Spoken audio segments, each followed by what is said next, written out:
This is Talk is Sheep, a podcast by the Wild Sheep Society of British Columbia. Come along as we take conversations that matter to you into the high alpine.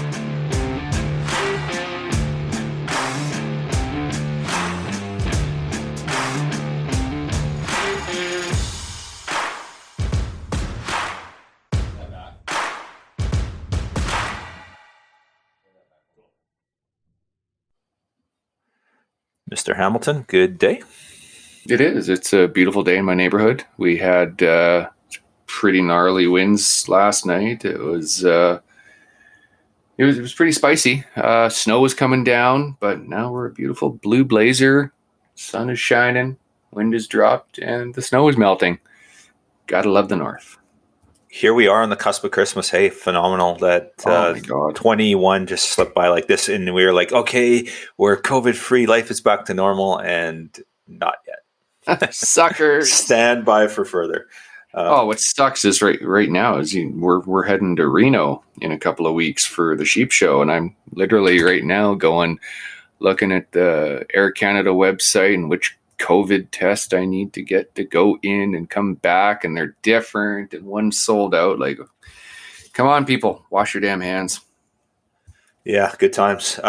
Episode 53, Dr. Jasper Lament from the BC Nature Trust. Great conversation with him today. Really enjoyed this chat with him. The great work that the Nature Trust has done. 50 years. This is their 50th anniversary, and fascinating story on the history of the organization. And they're doing great work for all species, but in particular wild sheep. Yeah, I knew they'd been around a while, but I had no idea it was 50 years. Like, that's a hell of a conservation footprint in the grand scheme of things when you think about it. So 500 properties acquired this year, $19 million in land acquisitions. Just in 1 year. And 12 properties acquired. And one of which was, I think there are more than one, but certainly one that we supported that was Wild Sheep Habitat. Mm-hmm. The Wild Sheep Society BC and our members contributed $20,000 to that. Great organization doing great work for wildlife and all ecology on the landscape. So it's great to see. Yeah, and I like the way we get into it in the episode where a lot of people assume that nature trust properties are all shut off to the public, and that's not the case, right? What they do is they buy these properties so they can't be developed, and so that animals and habitat are around forever. So they are free access, which is pretty cool as Jasper gets into. Yeah, and it's something we all need to get around because we need more and more wildlife areas set aside. And as we know, and certainly in southern BC, that's one of the issues: is encroachment, loss of habitat, lots of fragmentation of habitat. So wild sheep can't be wild sheep. They kind of get the little area where they can roam, and that's it, right? So this connectivity piece is important. They're doing great work in the landscape, and obviously great organization and the work that's being done there. For sure. Oh yeah, like they can't say enough good things about the stuff they've done over the last 50 years. And like you want to leave a conservation legacy, that's the way to do it, right? Mm-hmm. Yeah, absolutely. A little bit of housekeeping, some cool stuff going on with the society. Actually, a ton of stuff. It's a really busy time. Our directors and our volunteers are really, really active right now. Membership drive. We've got this cool membership drive up and running, and some cool prizes. We've got the support of Stone Glacier on this. They're giving away the SkyTel 6900 backpack, and then also Canis Alpine, Canis has donated a set of pants, jacket, and an Alpine hat. And then, of course, our merchandise manager has put together a swag package worth $100. So, some really cool prizes to win. Everyone's eligible. You can buy, renew, extend, if you want to upgrade, you're eligible for more points. The more you buy, the more chances you get to win. So great opportunity for everyone to get involved. Yeah, and that 6,900 pack, that's a great pack. I got a chance to run one of those this past September on a hunt for a couple of weeks, and yeah, just that's the one I want. Yeah, absolutely. One thanks to our conservation partners, Stone Glacier, for that full donation and making things happen for wild sheep in BC. So great opportunity to go over to the website, wildsheepsociety.com, pick up a membership. And if you got one already, upgrade. We'd love to have you. The more members doing good work in the province, the better off wild sheep are going to be. Yeah, totally. While we're on that, speaking of drives, like we've still got the wild sheep raffles. Yeah, so we have two actually groups of raffles going. We got our wild sheep raffles. We've got the 4 different hunts plus the Barney's Ultimate Sheep Camp. The one that we kind of want to draw your attention to is new this year. It's a West Texas Outad hunt. Rowdy McBride is a premier outfitter in West Texas. He's got a fantastic reputation. If you're going to buy a premier hunt for Outad, you're going to go and see Rowdy McBride. He's donated one of those hunts to us. That includes $2,000 in credit towards travel and licensing fees. Basically, it's all expenses paid from BC down to West Texas. You fly into Alpine, and they're going to take great care of you down there. And then also the CITES stuff, all the importing stuff, getting your animal back to BC is going to be covered as well. Thanks to Daryl Hosker. Daryl made a generous contribution towards getting the animal back and the hunt itself and lining the hunt up. And Dakota Taxidermy is going to be helping. They've donated as well their services to help get your animal back into BC. So great opportunity on West Texas Outad. It's a 5-day hunt. Includes accommodations, full food and beverages services. It's all inclusive, guides, trophy prep, CITES permit, shipping from Texas back to BC. You can't beat this. Tickets are only $20, and it's a $16,000 prize package, roughly $15,372. Yeah, you want to get on this one for sure. That's a kick-ass hunt that I've wanted forever. Every time we put up an Outad hunt, I always buy a fistful of tickets, and I'm probably going to buy some more just because your high-pressure sale tactics. Thanks. Yeah, I'll tell you, if I could buy tickets, I can, because my name's on the raffle license. If I could, I'd be buying them for sure. That's a great hunt. And and like I said, you're not going to do any better than hunting with Rowdy McBride. If you're looking for an outfitter in Texas, that's the guy you want to go and see. So. Absolutely. And I want that hunt. So stop buying tickets. I know, terrible salesman, but I want my chances to be better. Yeah. And then, of course, we have our big bore rifle raffle, and that's going to end here very shortly. I think December 19th, it wraps up. Still a few tickets left on that. But it is over half sold out. Fantastic donation from Don Lanham, Gary Flack. So make sure you get those, get some tickets on that. I think it's a $8,600 package. Chambered 280 AI. That's a sheep killing machine right there. So make sure you check those out. All right, buddy. Off to episode 53. We got some cool stuff coming up in our merchandise, don't we? Oh, so Mr. Merchandise Manager. Okay. So, can you talk? Yeah, well, they're being shipped. So let's talk about them. We got some kick-ass Nalgene water bottles that are new addition to the store. They're branded with the Wild Sheep logo, and they're the ones that everybody likes to take on their backcountry hunt, that have got the measuring on the back. They're 32 ounces, so you know how much water or whiskey you're consuming, your choice. But they'll be in the online store very, very shortly, if not already by the time this episode gets uploaded. Plus, we got some other stuff that is in production right now, so we're not going to talk about it, but it is something that you're going to want to stay tuned on. It's something exclusive to us, and it's brand new. We haven't had it before. I think it'll do really, really well. Yeah, absolutely. And kudos to you and the merchandise work you're doing there. You know, we haven't had a merchandise manager for a while now. We've got you running the store, and we've got some fresh ideas, and it's really cool, the stuff that's coming in. I'm really excited about it. I'm going to be buying one of those wide mouth Nalgenes for my hunt. I'm excited that we're doing that, and and just furthering our mission, right? Get to buy some merch and support wild sheep while you're doing it. So win. So. Yeah, and if there's anything you want to see in the store, fire us a message. Let us know. Awesome. And on that note, we've done that partnership with Frontiersmen Gear out of Prince George. Tanner's brought the Stone Eye back. That's a Wild Sheep Society BC exclusive. He designed that knife exclusively for us. We did a limited edition run of 30 earlier in the year, sold out quite quickly. We held 2 back for fundraising. One's on our latest fundraiser here, and now we've run another set of 30. And in the first couple of days, about a third of them are sold out. So we're doing pre-orders for a March release. We're planning to have them for early March. So if you're interested in that, send me an email. The usual communications at wildsheepsociety.com, and just say you're looking for a Stone Eye, or you can go to our website and check it out, and see what it's involved with that. So such a great knife. I love mine. It's so light, like you don't even realize it's there, and keeps an edge that you're almost scared of. Like, he makes an incredible product. So yeah, these aren't going to either. I'll echo that for sure, man.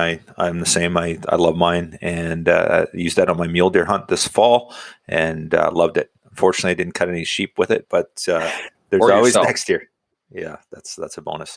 All right, with that, Dr. Jasper Lament, episode 53, Nature Trust of British Columbia. Enjoy.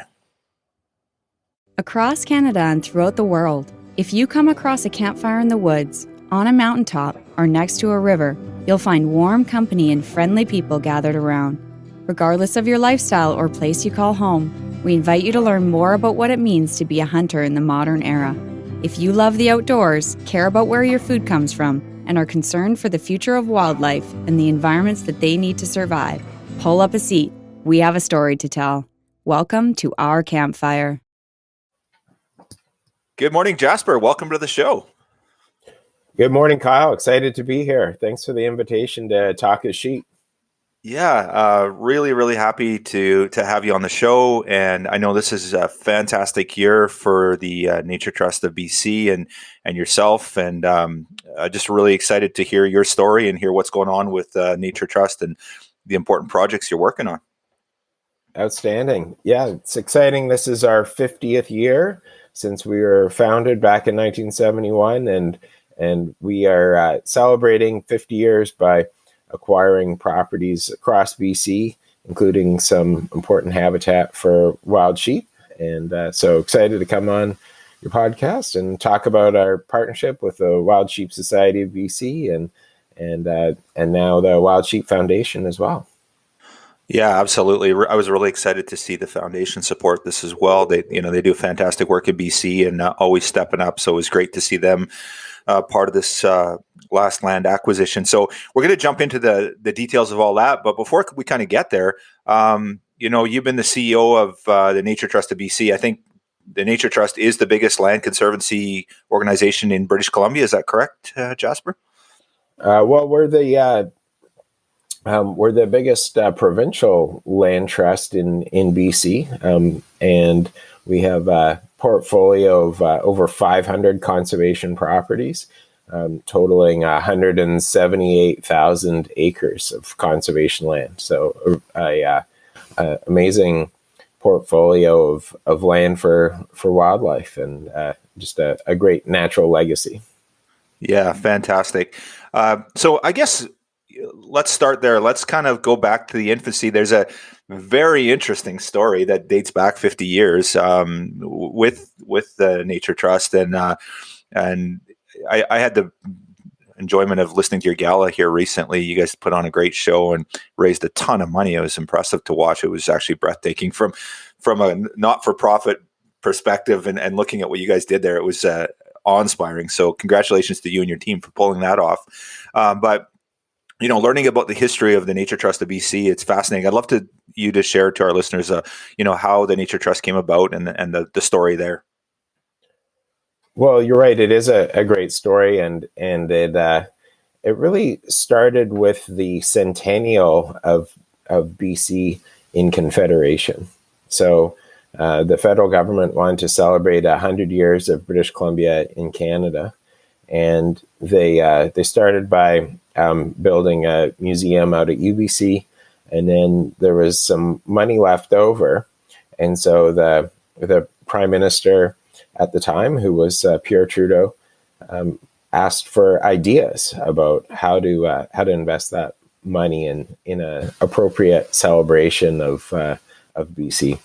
And one of the members of parliament was Len Marchand from the Kamloops area, and I understand he was the first Indigenous member of parliament, and I think he was one of the first ministers of environment as well. And so he got together with Ralph Shaw, who was a school principal in the Kamloops area and a great angler, fly fisherman, hunter, and conservationist, and a couple other kind of notable members of the community with an interest in conservation. And they just brainstormed at a coffee shop and came up with the idea of using the money to buy land for conservation, to create a natural legacy for the second century of British Columbia in Confederation.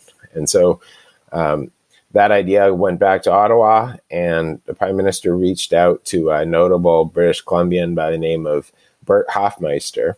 And Bert had retired as the chairman and CEO of Macmillan Bloedel, which at the time was one of the biggest forest companies in the world.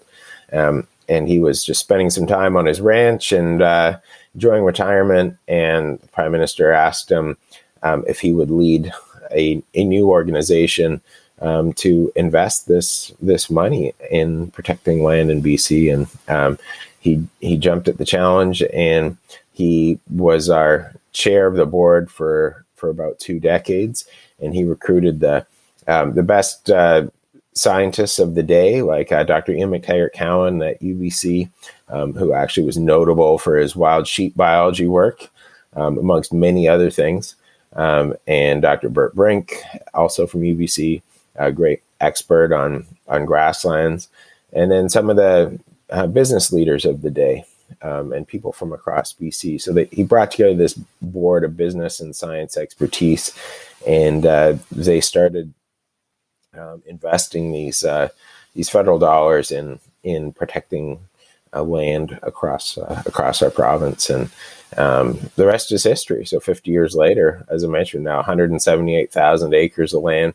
Our board continues to have that blend of business and science leaders. We still have professors from the UBC Department of Zoology on our board, like Dr. Sally Otto, who's a rock star in evolutionary biology. We have really successful business leaders on our board as well. And they come together and kind of complement each other's expertise and help provide strong governance and effective leadership for the organization. And then I have the privilege of leading our staff, who are a really talented team of conservation professionals, and they they work to do 2 things, which is secure land and then manage it. And so we stay pretty laser focused on that mission. Just we secure land that's ecologically important, and then we manage the values on that land to make sure that we provide functional habitat for wildlife. Yeah, very cool. It was interesting when listening to the video around your gala about the history of the organization. My understanding that Pierre Elliott Trudeau allocated $4.5 million, the money that was left over from the centennial, for this, and it was you guys were given a very broad mandate. Basically, this money was to be used for ecological purposes only. So that's a very broad statement, and to see what you guys have grown and created from that, and I guess that's a huge testament to Bert Hofmeister and the history of the organization of having that vision of creating something so special to preserve these lands for effectively eternity, for future generations. I found that very, very interesting that he had that vision to bring these people together to create something like that, because it could have gone any way. It could have gone to research or studies, or that ecology is a very broad subject, obviously. So I thought that was a pretty cool aspect of the story. Absolutely. And one of the things that he did was to use that $4.5 million as an endowment. and so that only the investment returns from that money would be invested in acquiring land. And so we still actually have that $4.5 million invested, and the proceeds from it help us to deliver our mission today. So, obviously we've grown it from there, but the vision that the founders had was obviously ecological conservation, but in a fiscally sustainable manner, and that sort of sound business leadership, and that has been invaluable in helping the organization thrive through through good times and tough times in the last 50 years of BC. Yeah, very cool. Just out of curiosity, and not want to dig into your financial situation too far, but has that endowment grown? That $4.5 million, is it basically, does that money get reinvested into land purchases every year, or are you guys growing that endowment and then taking the proceeds as well from that? Well, the endowment certainly has grown over time, and with each new property we acquire, we now have a board policy that we will fundraise a land management endowment at the same time that we fundraise the purchase price, and that helps us to be able to take care of the land for perpetuity once we acquire it. Because if the board hadn't made that decision, then we would have eventually grown to a point where we couldn't sustain the management of the land, because we would just keep acquiring properties and have nothing to take care of them. So now we acquire properties and we raise the money we need to care for those properties into the future. And so our board oversees the investment of the endowment so that it is again managed for perpetuity, just like our lands are managed for perpetuity. So it's a nice link that way, and they just budget for a modest return each year that will help us to pay the cost of caring for the land. Yeah, and I guess hats off to you guys for having that vision to do that, because that's one of our concerns whenever we're supporting a project. It's like, okay, yeah, that's fine that we're going to preserve that for perpetuity, but if we don't do something to maintain it, we don't look after it, it might not be suitable for wild sheep or any other species as well. So good, I guess, accolades to you and your board for having that vision that you also, this is a two-part process. It's not just acquisition, it's also the maintenance of the property as well, which is fantastic. The other thing that I found very interesting, I believe I read somewhere, is that your board approves every land purchase. So this is not, you have that oversight by your board of directors, the accountability there, that every purchase that you guys are making is going back to them and they're overseeing it, making that decision. I thought that was a pretty cool aspect of it. Yeah, Kyle, one of the things that's really important is strong governance for a nonprofit, and our board certainly make sure that happens. So every potential acquisition that staff bring to the board, they're looking at it through two lenses. One is the property, ecologically important enough to justify the investment? Because, BC is a vast province. We have huge amounts of private land that we could choose to acquire, and we can't acquire it all, no matter how many donors come to the table, how many partners like the Wild Sheep Society of BC come to the table. You always have to say no to many more potential acquisitions than you say yes to. So, so the key is to be able to build a case that a conservation science-based case that a property is worth acquiring. But then also staff have to demonstrate to the board that we have a business case for both raising the money to acquire the property and including that land management endowment that's so important for the future care of the property. Because our board's not going to let a acquisition go ahead, without having both the conservation case and the fundraising case made to justify that acquisition.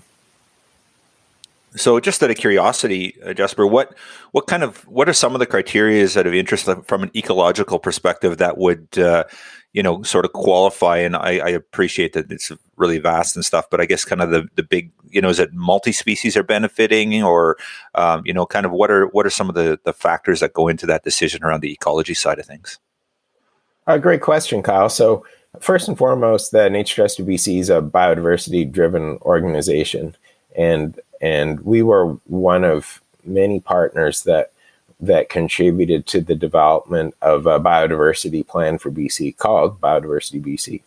And what that plan did was it looked at where the biodiversity is located in BC, where the threats are highest, where the conservation priorities are highest, and they identified 4 biogeoclimatic zones in BC that really have the high levels of biodiversity, high threats, high needs for conservation. And so since that plan was finalized, which was I think the early 2000s, then the Nature Trust has really focused on those 4 priority biogeoclimatic zones. So I'm located here on the coast, and the coastal Douglas fir is one of those. The other 3 are all in the interior. So interior Douglas fir, ponderosa pine, and bunchgrass. So those 3 BEC zones, incidentally, support a lot of sheep habitat, but a lot of other biodiversity as well. And there's a lot of private land in those BEC zones, and a lot of opportunity for land conservation. And so we work across the province, but we really do a lot of our work and focus a lot of our work in those priority zones. And so some of the projects that we've done in partnership with the Wild Sheep Society of BC are great examples of that. Yeah, interesting. And I guess that's one thing that was just an aha moment when we were talking there is we talk about biodiversity and ecology. We're not just talking about wildlife, right? It's much bigger than that. It's all plants and all of nature, right? So it's not exclusive to wildlife. And I kind of look at it through that lens, but it's interesting that you bring up this point that it's much bigger than just wildlife. It's all species. It's the habitats they're inhabiting as well. And it's interesting. That's one of the things we've seen in the Kootenays in our involvement is the issue around bunchgrass and the loss of the native species of grasses that the animals are, wild sheep in particular, are having the opportunity to graze on. That a lot of that's lost to invasive species, and of course, the Invasive Species Council is doing a great job there as well. So, yeah, there's all these different things we don't really necessarily think about day to day that goes far beyond just wildlife itself.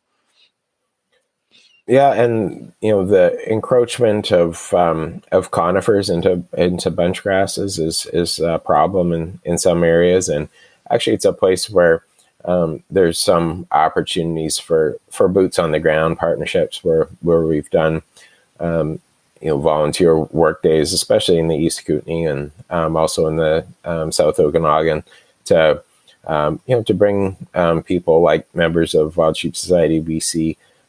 And other groups where people are just interested in getting their hands dirty and getting involved in enhancing habitat for wildlife, and maybe pulling invasive weeds, removing trash, and then cutting some conifers back so that the habitat can continue to function for sheep and others. Yeah, absolutely. And I guess that's the interesting part with Nature Trust BC. You guys, we talked about this on the phone the other day, how you guys don't necessarily have a membership base. You have a lot of supporters. And I found it very interesting at the gala. I think your host mentioned that you had 400 individuals that were attending the gala. And I found that fascinating that you have an organization with no true membership, but you'd have 400 people show up for an online gala. It was pretty fascinating. Yeah, the virtual gala is something new, thanks to COVID. But the cool thing about it is that it allows us to bring together people from across the province and beyond. We have supporters in central Canada and the U.S. as well, and they can all join in the celebration a lot more easily than attending our live gala, which used to be a fixture in our fall calendar pre-COVID. Yeah, very cool. And I guess on that note, certainly with the society, our members are always very keen around volunteer opportunities and anything, any chance. And I believe 2 years ago we did some work, some rehab work. I think it was some fence clearing and stuff. Was that on the Skaha property? It slips my mind, but it was a couple of years ago we did some work together around some volunteer work. Yeah. So that's right. The Skaha Lake was an acquisition that Wild Sheep Society of BC contributed to.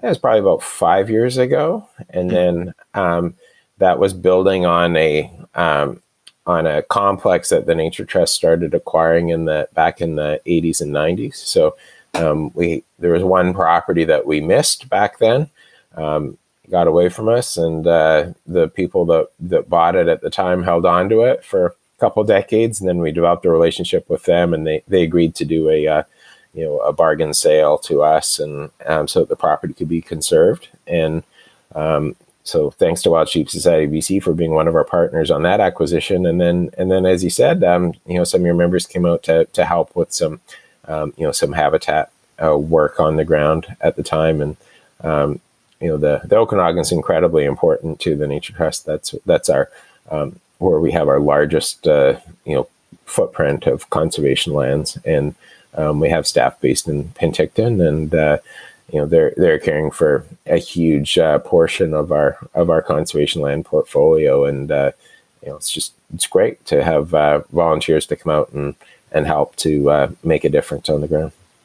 Yeah, fantastic. And we're pretty excited about this recent acquisition, which we'll get to in a minute here, but about being involved in that and any volunteer capacity that you guys might have moving forward. So what I'd like to do, though, now, Jasper, if we could, is just segue and let's just talk a little bit about kind of you and your background, and kind of just, how you got to the Nature Trust and kind of your route there. And maybe let's even go back to, and I was thinking, when I was doing a little bit of preparation for the podcast, then, I call you up and I call you Jasper. I'm like, well, you're a doctor, actually. So I mean, no disrespect there. So, but, obviously a very, very highly educated, very experienced. You've been in the industry a long time, doing a ton of great work for conservation.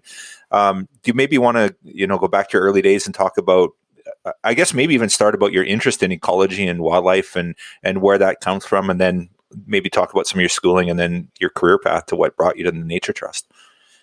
Sure. Well, in the beginning, I was born in Vancouver, and I spent early part of my life in the city, and then my parents bought a small property out in the Fraser Valley, and so I spent a lot of time as a small child out in nature, chasing frogs, catching salamanders in the ditch, chasing salmon fry around the creek that ran through our family property, and and just really being immersed in nature, and catching garter snakes and putting them in a paper grocery bag and bringing them home to my mom. She was a little less than thrilled, but I was fascinated by snakes and frogs and really any creature that I could catch. And then I got a little bit older, and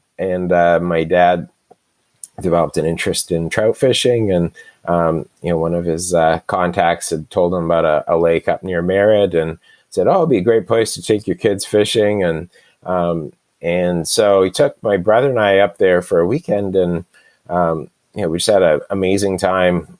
Caught tons of tiny little rainbow trout, and it was just awesome. And watching the loons on the lake, and the ducks and the wildlife, it was just amazing. That became a family tradition, and so we actually that was really one of my introductions to the grasslands of the southern interior of BC. Was driving through the Douglas Lake Ranch, for example, to get to some of these lakes where we fished, and just seeing these vast expanses of grassland and wildlife habitat. And this is so different from the Lower Mainland. And that was, one of the first tastes I got of how, I guess, ecologically diverse BC is, and how just what an amazing place it is. And so that really, I guess, nurtured my interest in biology and nature. And biology was one of my favorite subjects going through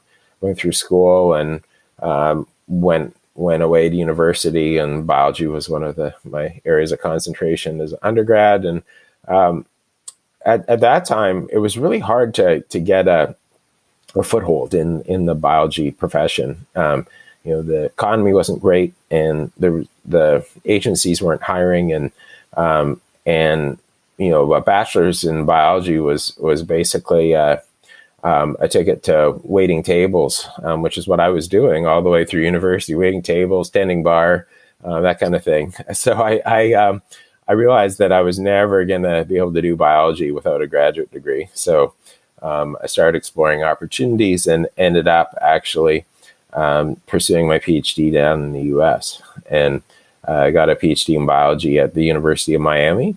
And as I was in that, that took me 6 years to get my PhD, and gave me a lot of time to think about my future career path. And a lot of my colleagues were pursuing careers in academia, but one day the light turned on that, what I really want to do is conservation. And so I started exploring opportunities for a career in conservation. And after I graduated, that's actually what I ended up doing. Was I went and worked for a conservation NGO in California, and spent many years doing habitat restoration in California, and then later across the working conservation programs across the U.S. and Canada, a little bit down into Mexico. So really got a taste for how conservation is done throughout North America, and really saw so many great conservation partnerships in action between government and NGOs, and it was just really exciting to see how conservation is done, and see land conservation in action, and it just that was really inspiring. Eventually, I came back to BC and to work for BC Hydro, and spent a few years in their environmental group, and then one day I got a phone call that the Nature Trust of BC was looking for a new CEO, and the rest is history. So that was 2012. I made the jump. BC Hydro was a great place to work. Still have some great friends and colleagues over there. It's really a corporate leader in environmental sustainability in Canada, and so enjoyed working there. But then the opportunity to lead an organization with the track record and with the great team that was at the Nature Trust at the time was just too good to pass up. So kind of took a leap of faith and came over here and never looked back. Yeah, that's fantastic. That's quite the ride, and very interesting. And and that you're leading such a big organization, the Nature Trust, and the work that's being done there. It's a huge role. And now, so you've been in there a long time. It was 2012, I believe you said. So you're coming up on your 10-year anniversary. And kind of when you took on that role and you started with the organization, has much changed for you in terms of your leadership, or the way, the work that you've seen done, or what you're wanting to achieve, or anything like that? How has that evolved for you? Well, certainly the organization has changed over the last 9 years. We've grown a lot. Back in 2012, we're still feeling some of the effects of the 2008 economic crisis. So it was a tough environment for fundraising. And so the organization had been through some lean years. So when I joined the Nature Trust, that was really the first priority, was to turn that around. And and find some new ways to to be successful. The funding environment was difficult for writing grants back then. Governments weren't putting a lot of money into land acquisition, so we definitely were doing a lot less land acquisition back then than we are now. So over time, we've worked with our partners, and the federal government has really stepped up its investment in land conservation, and so we have really grown our partnership with them over time, and now we're doing some really exciting acquisitions, by leveraging federal dollars with funds from family foundations, from landowners, from nonprofits like the Wild Sheep Society BC, and longstanding partners like the Habitat Conservation Trust Foundation and the BC Conservation Foundation, bringing together these partnerships to tackle some of these large land acquisitions that 6-7 years ago wouldn't have really even seemed achievable. So great example of that is the Princeton Grasslands acquisition that we just completed. So that property, and apologies, there's no sheep on it that I'm aware of, but it's 2,600 acres of grasslands and forest. It has moose and elk and mule deer and waterfowl and all kinds of raptors and some species at risk, and like the Lewis's woodpecker. There's just a few hundred of those left in Canada, and our Princeton Grasslands property is one of those places where they are still able to breed and thrive in Canada. So we've put together this partnership to acquire that huge property over a 3-year period. The total project cost was well over $5 million. And, thanks to great partners like Environment and Climate Change Canada and Maple Cross, we've been able to get it done. And so, 9 years ago, taking on a 2,600 acre land purchase would have been a pipe dream. And so, but we've been able to build the partnerships, build our staff capacity, build our fundraising capacity to really tackle some of these ambitious projects. Very cool. It's the work you guys are doing is fantastic, and it's interesting. On this discussion we had the other day, you and we talked about your first land acquisition was actually, I believe, in the Kamloops area. It was a wild sheep inhabited property as well. Am I correct? Was that what we said on the call? You're a little too far north, actually. Okay. Our first land acquisition was Grand Forks down the boundary region. And that was 1972 when we started that one. And you're right, there's a herd of bighorn sheep that live there, and unfortunately that's the herd that recently was hit by blue tongue. But that's Nature Trust property number one, and we still own it and care for it, and we want to make sure that the habitat's there for when that herd of sheep bounces back. Yeah, very, very interesting. So maybe let's touch a little bit on the Skaha project. Now that was interesting because our members were involved in that acquisition. Now that said, that was a 7-figure acquisition, I believe, and I think we put in $20,000 or something. And I do find it fascinating. We feel like we're an important part of these acquisitions, and and we are.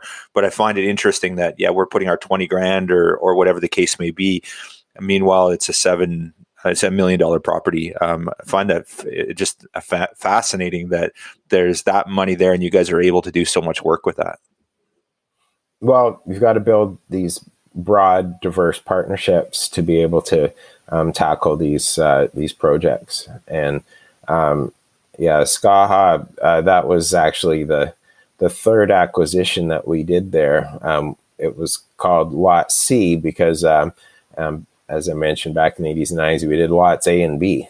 And Lot C, we didn't get done then because it was, we thought it was too expensive. So we bought it 20 years later for several times more money than we declined to pay in the 80s. But so learned about escalating land values in the Okanagan, so anyhow, that continues to be a challenge. But yeah, it's most of the land acquisitions we do include a significant donation from the landowner. And that was certainly the case at Skaha. So the people that own that property, they wanted a low profile. So I'm not going to call them out on the podcast, but they really stepped up with a very significant in-kind donation of land value to get the deal done, because their preferred outcome was to see the property protected rather than developed. And that property was the interface between the existing Nature Trust properties that we'd owned for many years and a growing subdivision of family homes. And so really the question was, where is the line going to be drawn between wildlife habitat and human habitat? And that's one of the questions I think our province is going to be faced with again and again. And so the Nature Trust wanted the line to stay where it was, and for us to be able to protect protect that habitat, that that Nature Trust property on we call it Skaha Lake East Side. It's contiguous with the Ian McTaggart Cowan Inkesh Wildlife Management Area, which is a vast area of crown land that's been protected for wildlife, and so it's a critical landscape for the Skaha herd of bighorn sheep, for species at risk, including bats and birds that live and roost in some of the caves in that landscape. It's grasslands, there's rattlesnakes, there's all kinds of just awesome species that need that habitat. And so we were able to pull together a partnership, including the landowner, some of our agency partners, and we were able to get it done. So it's just really, really exciting.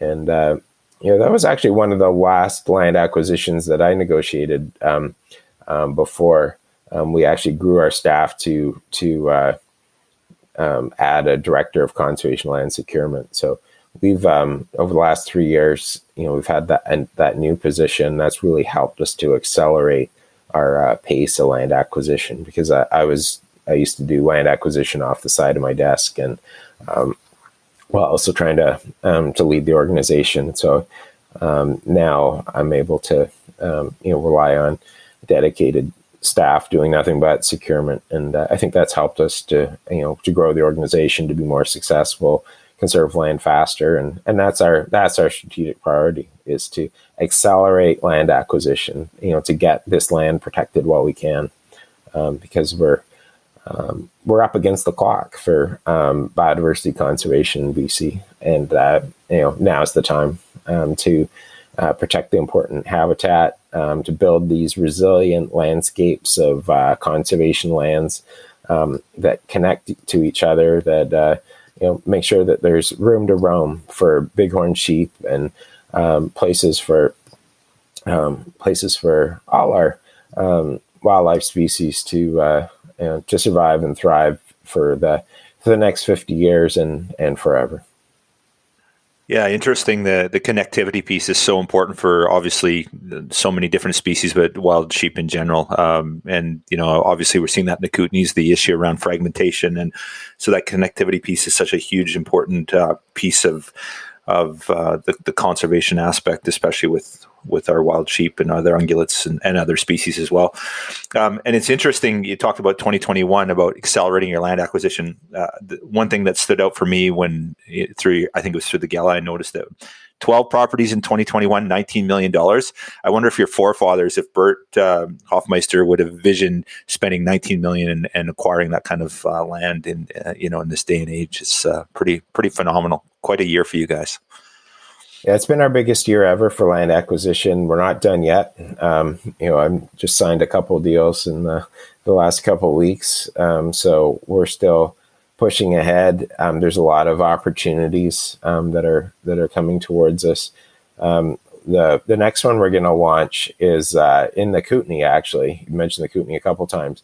So our flagship property there is called the Hoodoos, and that's actually the largest fee simple property that the Nature Trust of BC owns anywhere in our province. And opportunities to expand that do not come along often. So we're just really excited that one of our neighbors has agreed to sell us their property, and so it's a nice chunk of wetlands and a bit of grasslands on the higher ground, and it's a great complement to our Hoodoos property and also to all the Columbia River wetlands properties that the Nature Trust has acquired over the last 40 plus years. So excited to be back doing land acquisition in the East Kootenay. Fantastic. Jasper, do you mind just touching a little bit on, so we recently collaborated with you guys. We made a $20,000, our membership and the society made a $20,000 contribution to the acquisition of land on the north banks of Kamloops Lake. Do you mind touching base on that, on what that is and what we're protecting and the work that's being done there in that project specifically? Absolutely. So, often the Nature Trust is building on complexes of Nature Trust lands. So Skaha Lake is a great example of that. But in other places, we have the opportunity to protect land that connects to other conservation lands that agencies or other NGOs have protected. So Kamloops Lake's a great example of that. There's a huge wildlife management area there on the shore of Kamloops Lake, and your society members will certainly be familiar with the Kamloops Lake herd of bighorn sheep that spend their lives there. And what might not be known is that there are some key private parcels in holdings in that landscape. It's a vast landscape of conservation land there, but it's not all conservation land. And so we were approached by a landowner who was interested in selling a property that had been in their family for many years, and so the father passed away, and they were looking to sell it, but there was some interest in seeing the property conserved, and so we worked with them, and it's a relatively small property compared to say Princeton Grasslands and some of the big acquisitions that we've done. But it's very strategic in terms of its connection to the wildlife management area and other conserved lands in that area. And Kamloops Lake is certainly in the core of those 3 priority BEC zones that we talked about earlier. So the bunchgrass, interior Douglas fir, and ponderosa pine. So the Kamloops area has lots of provincially significant habitats, and this was an opportunity to protect some habitat in an existing conservation landscape, and basically prevent it from being impacted by for example, construction of buildings for recreational use. So good opportunity to build on existing conservation lands and protect habitat for sheep and flammulated owls and many of the species that call the Kamloops area home.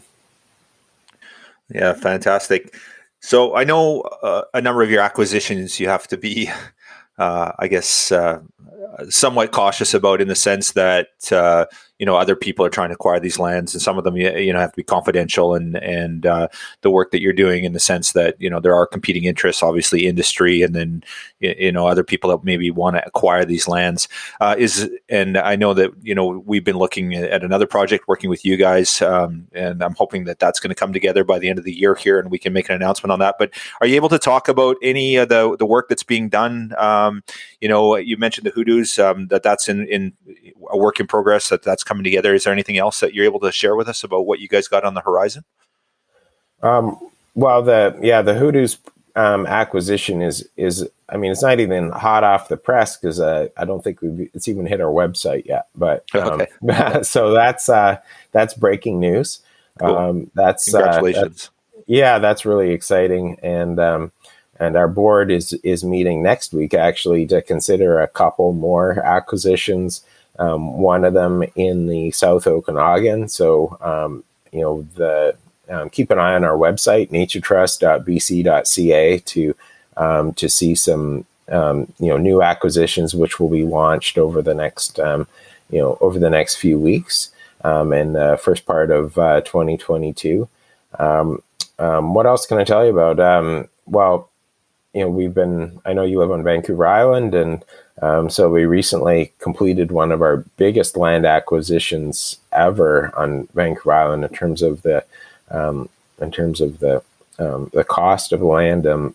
Bought a really key parcel in the Englishman River estuary, and so the Englishman River was a iconic steelhead fly fishing river for generations, but unfortunately, that steelhead run declined precipitously, and it's been a struggle just to sustain it. But over the last 40 odd years, the Nature Trust has been gradually acquiring lands in that watershed, building connectivity up and down the river, and both on the river and now down into the estuary. And so we've done a lot of the easy projects, and now it's some of the tough stuff. So we were pretty excited to be able to acquire some land in the estuary, which will allow us to continue our work to restore habitat and restore estuary function, because that's important for steelhead, for salmon, for the black brant, which migrate through Parksville every spring on their way from Mexico to Alaska. Just tons of different species. So we have a amazing legacy of properties on Vancouver Island, and we continue to build on that too. Though of course, there's no sheep there, but some of your members might be interested in the Roosevelt elk that thrive in places like the Salmon River watershed, where the Nature Trust has two complexes and continues to protect and restore land whenever opportunities emerge. Very cool. So now, I guess one of the things for you is, what do you see as some of the big challenges for you? I know you mentioned that a lot of the low-hanging fruit, the easy stuff, has kind of been acquired. Now it's a bit more complex. There's a lot more to it. What do you see the big challenges as a trust and acquiring these lands moving forward for your organization? Well, the real estate market has been scorching hot for the last couple of years in BC, and so one of the things is just being able to raise money fast enough to be able to keep up. And some of our partners have had long-standing funding programs that have been key to helping us acquire properties, but if their revenue sources don't grow with the times, then we need more and more partners to acquire the same amount of land.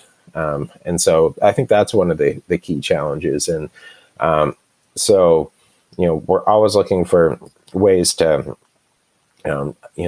raise money faster so that we can get ahead of the habitat loss that's taking place across our province, and get these properties when the opportunities emerge. Sometimes the opportunities to acquire a particular property might only come along every 20 years or more. And so we have to be ready, and we have to have the partners and the funders to be able to respond in a timely way, and get deals done. So I'd say that's our biggest challenge, because land, they're not making any more of it, and the need to conserve land for BC's biodiversity has never been greater, and the cost of doing so has never been greater. So it's a big challenge. We're here, and we're going to do everything we can to meet that challenge, and certainly invite any of your listeners to get on board, both through organizations that support us, like the Wild Sheep Society of BC, and also as individuals, because everybody can make a difference. Everybody can contribute to a particular land acquisition, or if they care about a particular property, they can donate to support the management of that land. If they want to donate to a particular land acquisition that really speaks to them, that's awesome. We just want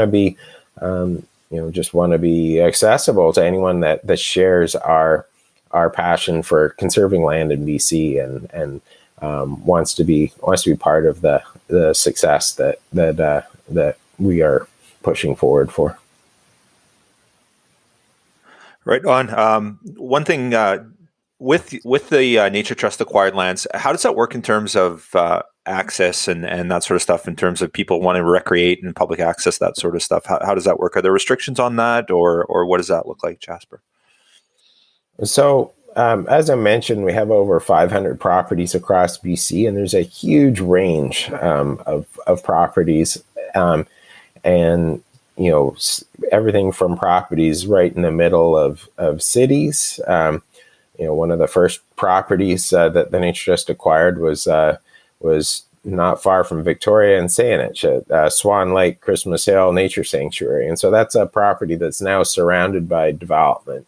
And there's a nice little nature center to help connect people that live in Greater Victoria to nature. So, that's, obviously the type of public access that can take place there is very different compared to something like the Hoodoos in the Columbia River Valley in the East Kootenay. So, I guess the short answer is, public access is determined on a case by case basis for each property, depending on what is appropriate on that property, what can be sustained without impacting the habitat values for which the property was conserved, and that's really our key. Our key criteria there. More broadly speaking, typically access is foot access, so non-mechanized access on our properties, because the access that by vehicles, mountain bikes, dirt bikes, ATVs, if they go off road, then it's very significant damage that can happen to the habitat. So we have a GIS tool on our website, which has all of our properties on it. And so people can explore that at naturetrust.bc.ca. Look on our conservation properties link there. You can see what properties are in the landscapes where they live or where they recreate.